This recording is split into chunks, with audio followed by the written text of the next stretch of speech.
I'm Kevin Sapp. I'm with SpydrSafe Mobile Security. We're a local company based in McLean, Virginia. We're primarily focused on enterprise security, meaning enterprise IT security for mobile devices, including iOS and Android currently. I get asked all the time about Windows 8, and I always say, just ask me later.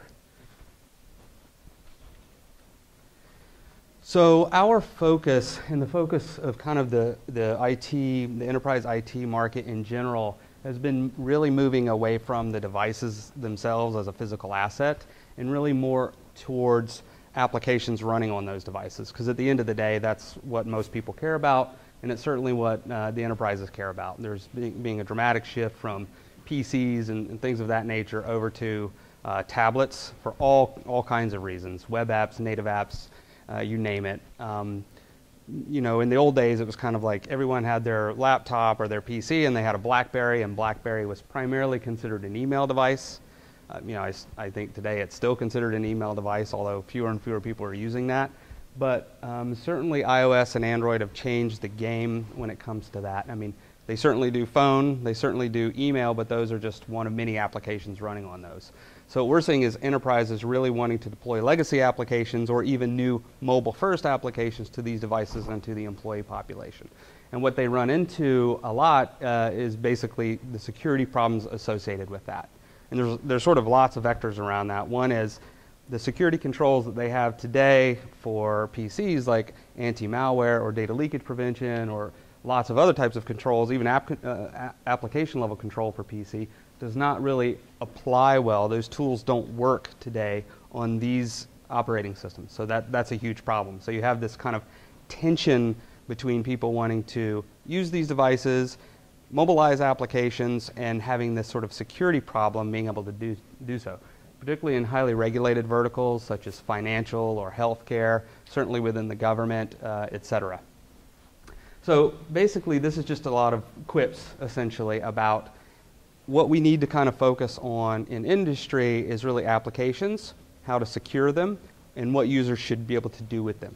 And security is kind of a big umbrella, I would say. There was a lot of discussion about, for example, anti-malware and things of that nature, and that's certainly proliferating, particularly in the case of Android.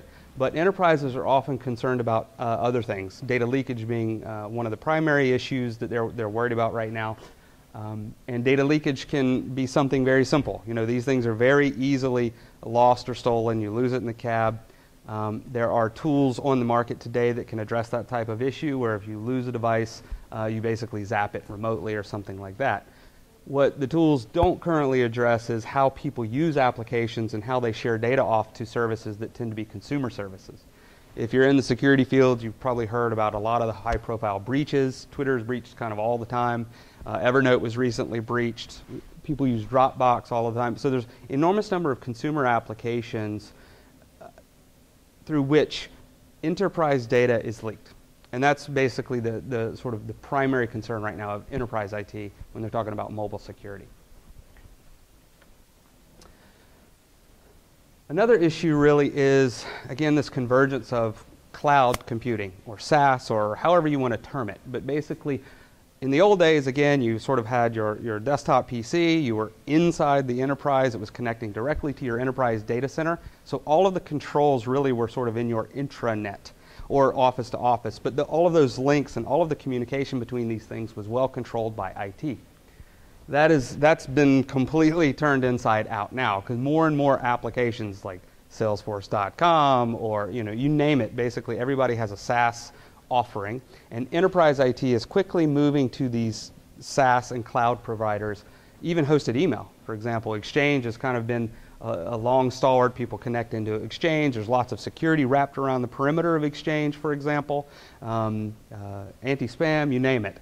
But now even Exchange itself is found to be online. Google Apps, for example, is a big player in that market. And it's not just SMBs. It's very, very large enterprises, Genentech, GM, the big names that you all know. They're moving to these things rapidly. So what's interesting is that, okay, so that's sort of one problem when you have cloud computing and you have desktops inside the office connecting out to them. But now you have this other issue where you have workers that are mobile. They're running applications that connect directly to cloud services and never traverse the enterprise data center or the enterprise network. So most of your endpoint type controls, your network types of controls over enterprise data are not relevant. It's that's sort of the simple fact. This is actually dated information from an industry analyst, but it's just lots of information on the types of applications that we're seeing deployed. The first ones, of course, were collaboration applications like email, etc. We're seeing lots and lots and lots of file sharing applications. I mentioned Dropbox. Certainly Box and its competitors are becoming big in the enterprise for content management and document storage, those types of things. There's just lots and lots of data now that's almost always lives outside the enterprise physical control, but is still owned by the enterprise, and the enterprise is still responsible for it.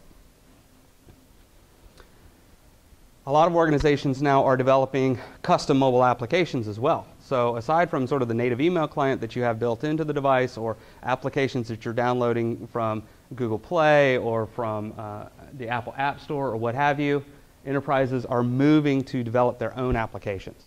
And the last speaker was just talking about some of the issues around that. So you're having contractors come in often, develop it for your IT group, and they're often not, security or secure implementations of these applications is not top of mind. In fact, it almost never plays into the requirements. Often this is funded by a business unit who says, I need my salesperson to be productive, and for that it looks like this. But for the CISO or just IT writ large, that can be a huge problem. They're sort of charged with getting it done, but then how do you make sure that those applications are controlling the insider threat, if you will, which is where most of the data leakage occurs. We talk a lot in security about kind of being hacked from other countries or what have you, but the biggest security risk is often the employees just not being trained properly, or in some cases just going rogue, if you will, and misusing data. So that leads us to this. Basically, enterprises today are concerned about mobile data loss. It's probably the top issue for enterprise IT from a security perspective when you're talking about mobile. Like I said, there are solutions coming online. There's a lot of talk about mobile device management, if you will. There are some of the AV players coming into the space and trying to have enterprise versions of their mobile AV products. What I find is most enterprises don't pay for mobile AV, just so you know. Most of those are sort of consumer products that are kind of bleeding into the enterprise.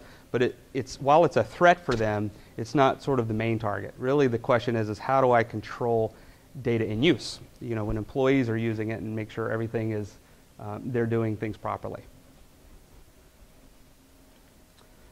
So let me just sort of take you through. Not everyone is familiar with data leakage or data breaches, at least not specific examples with respect to mobile.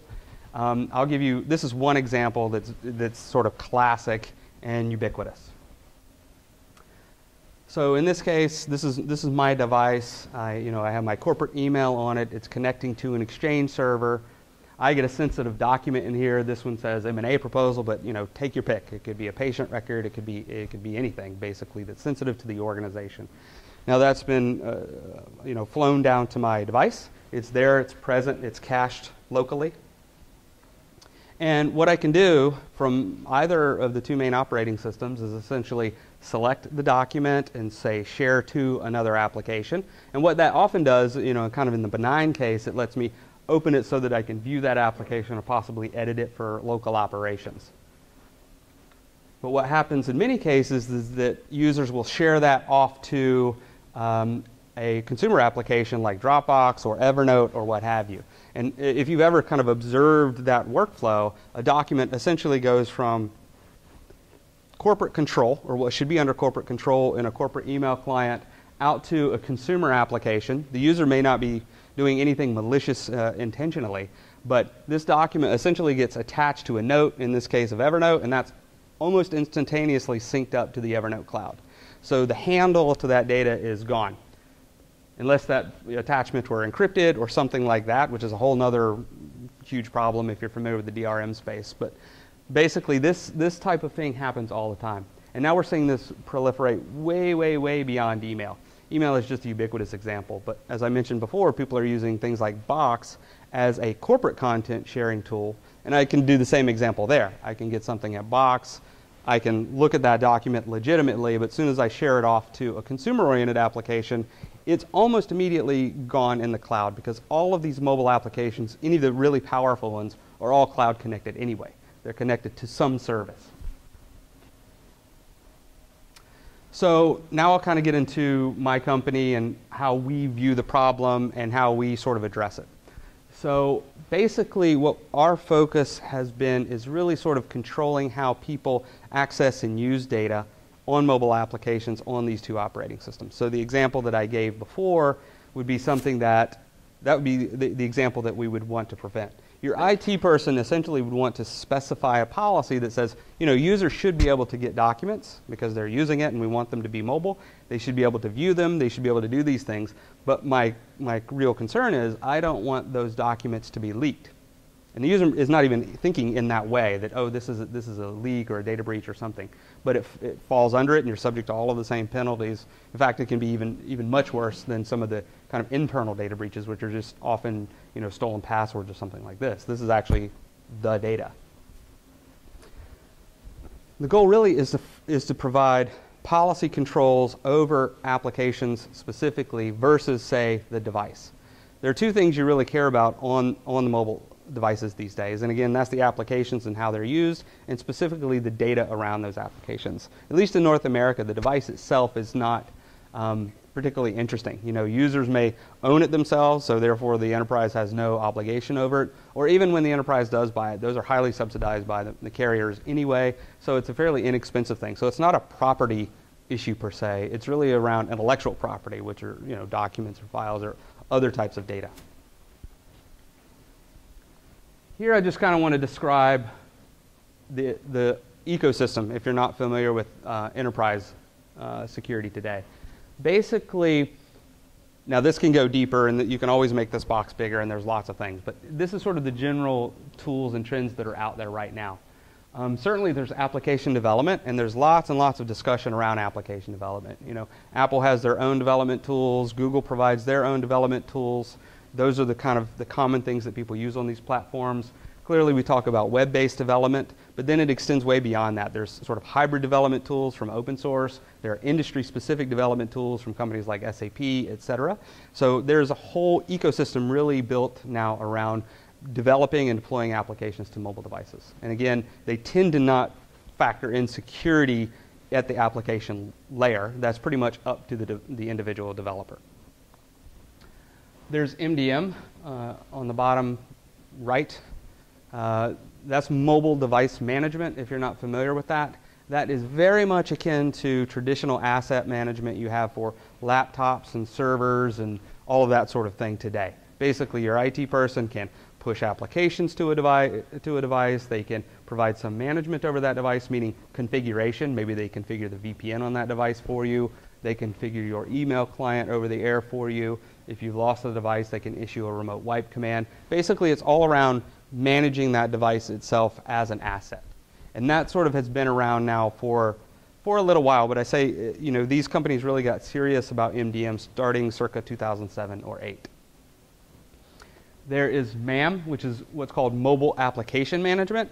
There's a whole group of companies. I mentioned App47, they're our partner, they're also a local company, but there's a whole group of companies out there that are really focused on how do I get applications out to the device, how do I remove those applications, how do I update them. And what I mean by applications in this case is primarily those applications that are developed internally. So if an enterprise is developing an application internally for employee use, often they do not put that on Apple's App Store.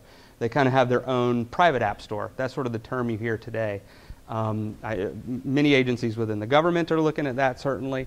But also many large enterprises basically have some sort of a private app store where users, and some of them have many apps. Like if you look at someone like a Genentech or something, they probably have hundreds of applications for their employee population that's only available to their employees through these types of app stores.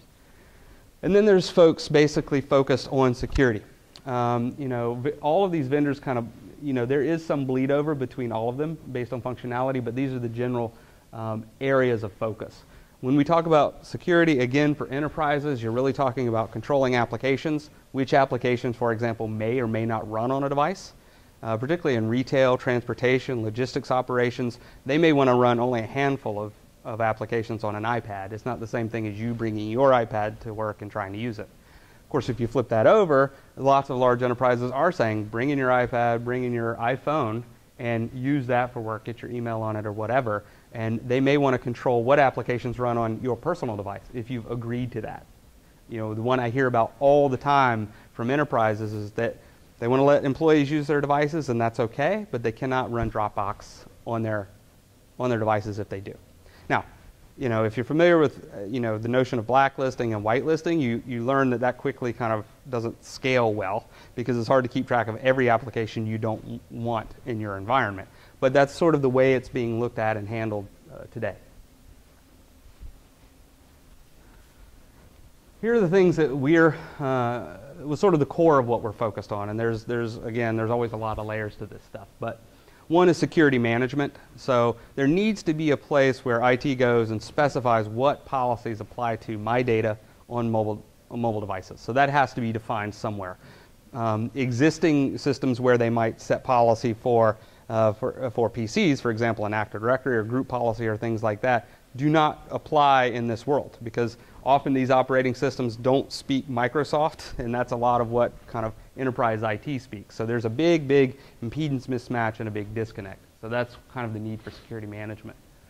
There's app control. I just mentioned often organizations, they want to specify what should actually run on a particular device. In the case of blacklisting, it's I want to target specific apps that are known to be problems. In the case of whitelisting, the concern can be other things. I mentioned transportation and others, but you can also have a malware issue. So if you're looking at sort of advanced threats kind of in the PC world today, a lot of the approaches now are moving towards whitelisting, where IT wants to say, I want to specify everything that's okay to run, and I don't really want to worry about what's not okay. Everything else is not okay until I deem it that way. So that's why a capability like whitelisting you'll hear about a lot. And like I said, that's not just mobile. You hear there's a lot of hot companies basically really focused on whitelisting right now.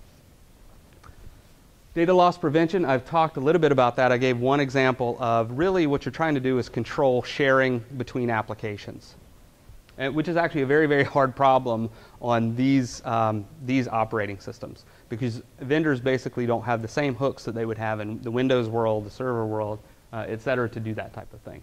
Control sharing over local networks. So vectors like Bluetooth or NFC or near Wi-Fi or these types of things are not necessarily relevant on these other types of systems, but are highly relevant on mobile devices. It's very easy for many applications to essentially share files by being in close proximity to one another. And that's another interesting problem, right? NFC is interesting for lots of reasons, especially with mobile wallets and things like that, even in the consumer space, because data, very sensitive data, can be leaked out of that conduit. Cut, copy, and paste, the simple clipboard controls. It's again another very interesting problem on mobile devices, but obviously that's a common way to basically share these things off. Screenshots, that's another big one. So if you have an iPad or an iPhone, you probably know that you sort of click two buttons and it's very easy to take a screenshot of something that could be sensitive and mail that off. That's another problem for IT. This is a whole new set of issues, functional issues for IT that they didn't have to deal with kind of in the old days. And then, of course, there's general data protection. So is the device encrypted? Does it have an encrypting file system or what have you? Can I remotely nuke the device if it's lost or stolen? These are big issues for IT as well. Still device loss is a huge problem. So one of the key issues I think that we saw a lot kind of early on was, okay, so we're interested in having these types of application controls, or we're interested in this type of data security, but industry has really struggled with how do I kind of apply that uniformly across applications. So we think that enterprises will use applications from a variety of sources. Again, they'll be baked into the device when you buy it, right into the phone, like email clients often are. They'll be downloaded certainly from app stores. You have a huge number of applications that you can use, a huge number of business applications that businesses are using, like SAP or Oracle Suite or what have you. And they're also developing them internally. So I think that they don't want to view the security model for those applications necessarily any differently. They might want to apply a uniform set of security depending on the user and what they should access, et cetera, versus worrying about where did I source the application. Was it a COTS app? Did I develop it internally, et cetera? There are a lot of folks in the space coming at it from, okay, well, if I can embed myself with an Android vendor, handset vendor, then I will be advantaged. And this is a lot of the fragmentation you're seeing in the Android space, if you're familiar with that. If you get an Android device is not just an Android is an Android is an Android. A Samsung device can be very, very different than an HTC device. They can have completely different exploits. They can have completely different security controls. They can have completely different levels of management, even for the tools that kind of do manage those today. So that's a huge problem in Android. On iOS, the problem almost flips over in that you almost have to rely on Apple for everything and just hope that they're watching out for your security. And as much as people say Apple is sort of focused on security, et cetera, that's just not true. Apple just hasn't dealt with it for very long. They haven't been a target for very long like Microsoft has for tens of years. Apple is just starting to feel this. And that's why we're going to have lots and lots of problems kind of in the Apple area.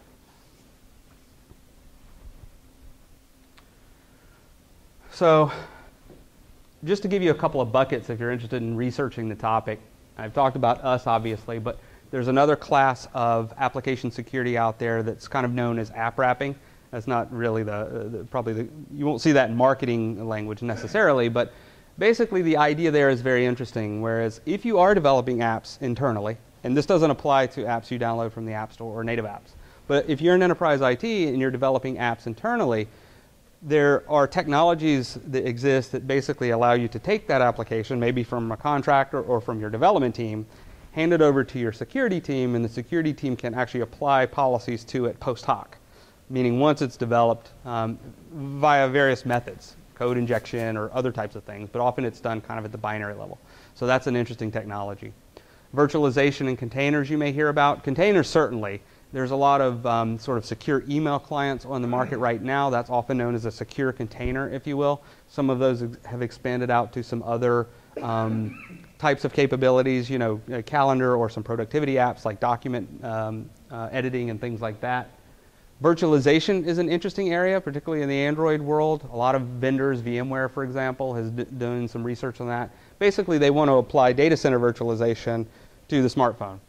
Now, as you can imagine, that's a scale problem, right? Like almost everything we've talked about with respect to security, AV or what have you. Most of these technologies do not translate well to the current mobile systems for a variety of reasons. One, they're not going to work with Apple, or I should say Apple's not going to work with them. So that's a whole other problem. If Apple didn't invent it, you're going to have to wait. On Android, I think you are seeing some interest in working together. But again, most of those are very, very heavy solutions for mobile. And they're often, they have to kind of start over to support these operating systems as well. That's it for the bulk of the thing. I think if there's any questions, I'm happy to answer. Yeah. Have you delved into the medical mobile? Yes, actually, one of the areas that we're interested in right now, or we're looking into, is sort of CROs, or the clinical research organizations that are doing clinical trials. In fact, from a previous life, I was at a MDM company previously, and I was with McAfee, and that was an MDM company.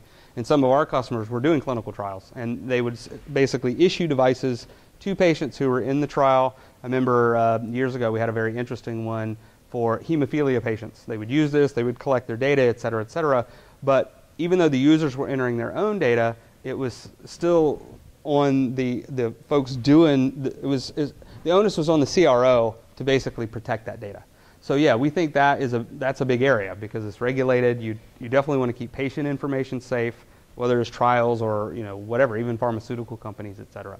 So yes, that is an area of concentration for almost anybody in the general security space. And medical is also interesting because doctors, for example, are huge iPad fans, and I think that we're seeing that community really embrace mobile, which is funny because they're always criticized for not really being on the bleeding edge of technology, but I think they are really mobilizing. Yes. Yeah, I have a quick question. Going back to one of your slides where you showed that SpydrSafe block the user from uploading the document to Box or Dropbox, that user can easily be able to email it to his personal account, the same document. Is that something that you can configure within the tool, or you have to collaborate with the email client to kind of block? That's a good question. So there's really two. There's, you know, when you're talking about security, security has to be sort of pervasive throughout your organization and your technology infrastructure. So our primary focus has been on what's going on the endpoint as the user is using that data, because that problem is essentially unsolved. But on forwarding emails and things like that, that's better handled by folks that deal with data leakage prevention within the enterprise, and there's lots of technology that essentially does that pretty well today. So if you're an organization and you care about that type of thing, people forwarding emails out, because keep in mind, if I'm forwarding an email, it essentially has to traverse wherever it came from. So if your enterprise IT group is, if they have that level of concern, which many, many do, those technologies exist. And the problem that we run into is where they break down is all that works well kind of internally, but then it completely breaks down when you go to mobile, because those technologies have no visibility to the endpoint. Yes? I think what you may have been suggesting as well is that, well, outside of the corporate email, they could just open up Gmail and send that attachment as well. Well, it's a question of if you open up Gmail as a separate, so let me give you two examples, because it's a little different on Android and iOS. On Android, I have one mail client that connects to Exchange Server, and I have a completely separate application for Gmail. So the question of, you know, can I open that thing in Gmail, that's covered by the case that I just mentioned. That would be no different than sharing to Box or something like that, meaning we would not let you open that attachment in another application like Gmail. On iOS, it's a little different because they're actually within the same application. And this was a bug with Apple for probably a year, and it was pointed out by many security research people, was that I would open up, you know, one mail client that was connecting to Exchange that was also connecting to Gmail and to whatever else. And I could actually forward an email simply by moving it from my corporate outbox to my personal outbox without actually traversing the network. And now there's basically a switch to disable that type of function, which is how that's handled today. So essentially, at the device level, you can control, you know, once data, document, or whatever is in a given application, it's essentially, it can be locked to that application. You download a document onto your phone, for example, can you just plug in the appropriate cable and just copy it onto your computer anyway, or is that not really an issue? No, I mean, if you download it, it depends. So the question is, if you download something, for example, to your SD card, can it be kind of uploaded to your computer? And that's usually where encryption comes in. So people often handle that type of thing with file level encryption. So even though if it's moved from your device to your computer, it would be encrypted under some key that's native to the device itself.